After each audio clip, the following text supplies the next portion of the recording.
Imagine करो दोस्तों, आप देश के प्रधानमंत्री हो और आपका एक फैसला, सिर्फ एक फैसला पूरे देश भर में एयर पोल्यूशन को 15% से घटा सकता है। क्या आप ये फैसला लोगे? ये कोई हाइपोथेटिकल सिनेरियो नहीं है, बल्कि एक रियल लाइफ केस स्टडी है। असल में बात क्या है, जो थर्मल पावर प्लांट्स होते हैं, कोयले पर चलने वाले प्लांट जिनसे बिजली जनरेट होती है, उनसे बहुत ज्यादा पोल्यूशन रिलीज होता है, ये आपको पता ही होगा। लेकिन अगर इन कोल पावर प्लांट्स पर एक फ्लू गैस डीसल्फराइजेशन का सिस्टम इंस्टॉल कर दिया जाए, इसे शॉर्ट में एफजीडी सिस्टम कहा जाता है, तो इनसे निकलने वाला पोल्यूशन, सल्फर डाइऑक्साइड का पोल्यूशन अप टू 90% कम हो सकता है और पीएम 2.5 का पोल्यूशन जो इनसे निकल रहा है वो अप टू 60% कम हो सकता है। और इसी रीजन से दुनिया भर के ज्यादातर डेवलप्ड देशों में जो कोल पावर प्लांट्स अभी भी चल रहे हैं, उन पर ये एफजीडी सिस्टम्स ऑलरेडी लगे हुए हैं, लेकिन इंडिया में नहीं लगे हुए। इंडिया में ज्यादातर प्लांट्स पे नहीं लगे हुए। तो फैसला बड़ा सिंपल है, अगर आप सरकार हो, एक ऑर्डर रिलीज करो कि देश के सभी पावर प्लांट्स पर ये एफजीडी सिस्टम्स लगा दिए जाए। बड़ा सिंपल फैसला है। 2015 में जब नरेंद्र मोदी नए नए प्रधानमंत्री बने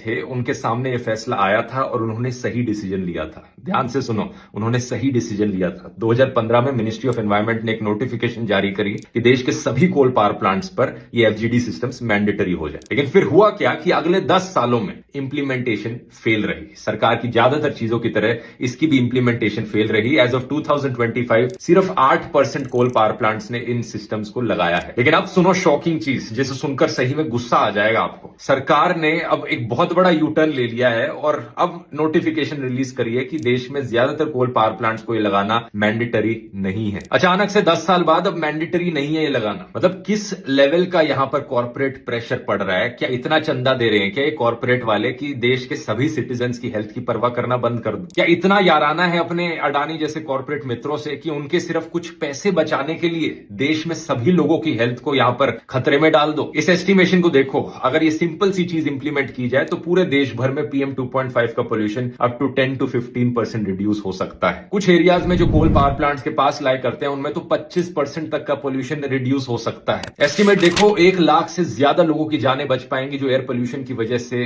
अर्ली डेथ्स देखने को मिलती है। लेकिन नहीं, यहां पर लाखों लोगों की जानों की कम वैल्यू है और कुछ अरबपति कुछ हजार करोड़ ज्यादा बचा ले अपने, उसकी ज्यादा वैल्यू है। मतलब बाकी चाइना जैसे देशों ने देखो क्या क्या फैसले लिए हैं अपने देश में एयर पोल्यूशन को कम करने के लिए। वो तो फिर भी कॉम्प्लेक्स डिसीजंस हैं जहां पर कॉस्ट बेनिफिट देखना पड़ता है और फिर भी वो उन्होंने लिए। और तुम्हारी तो हवा निकल गई एक सिंपल फैसला लेने में। एक ऐसा सिंपल फैसला जिसमें ना किसी नागरिक को कोई तकलीफ होगी, ना किसी को इसमें कोई प्रॉब्लम फेस करनी पड़ रही है। बस दिक्कत एक है कि तुम्हारे कॉर्पोरेट मित्रों को थोड़े हजारों करोड़ रुपए ज्यादा खर्च करने पड़ जाएंगे अपने कोल पावर प्लांट्स को अपग्रेड करने में। इतना सा भी नहीं कर सकते क्या देश के लिए? इतना सा भी नहीं कर सकते देश के नागरिकों की हेल्थ के लिए?